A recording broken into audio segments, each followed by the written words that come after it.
Salut à tous, accrochez-vous parce que là on part sur un nouveau round dans la grande saga Donald contre le reste du monde. Cette fois, Monsieur Trump a tout simplement décidé d'imposer des droits de douane de 25% sur les importations mexicaines et canadiennes. Alors pourquoi? Parce qu'apparemment c'est la meilleure façon de lutter contre l'immigration illégale dans son pays et le trafic de fentanyl.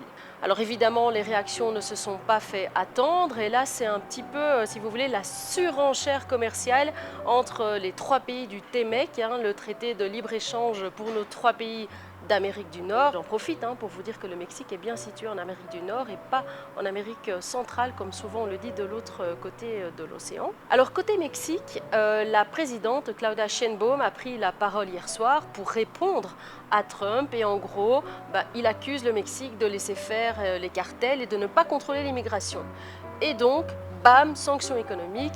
Mais le problème, c'est que ces taxes violent carrément l'article 241 du TMEC qui interdit d'augmenter les tarifs douaniers comme ça en freestyle. Et pour le Mexique, ça pique. On parle de 475 milliards de dollars d'exportation vers les États-Unis qui vont être touchés surtout dans l'automobile, la machinerie et les équipements électriques. Et donc, en gros, ça va coûter plus cher de monter une voiture au Mexique, mais aussi plus cher pour les Américains d'acheter leur propre bagnole.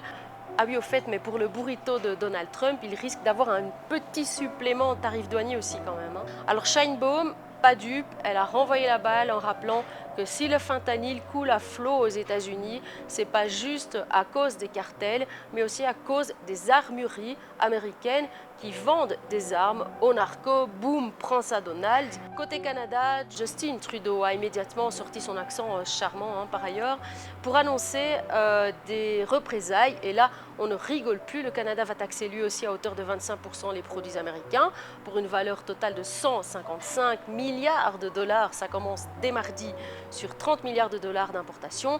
Et d'ici 3 semaines, ça s'étendra à 125 milliards de plus.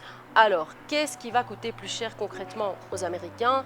Le bourbon, la bière, les jus, les légumes, les fringues, l'électroménager, le bois, bref, tout ce qui fait plaisir. Trudeau a même sorti une citation de JFK pour faire comprendre à Trump qu'il est en train de briser une belle amitié en mode « frérot, on était partenaires, alors pourquoi tu nous fais ça ?»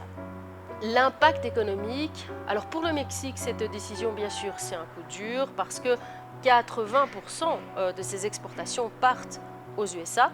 C'était un super deal à l'époque de l'ALENA, mais là, ça se retourne un peu contre eux. Pour les États-Unis, ça sent l'inflation en hausse de 0,4%. Donc, les Américains vont bientôt regretter leur America First en voyant le prix de leur course grimper.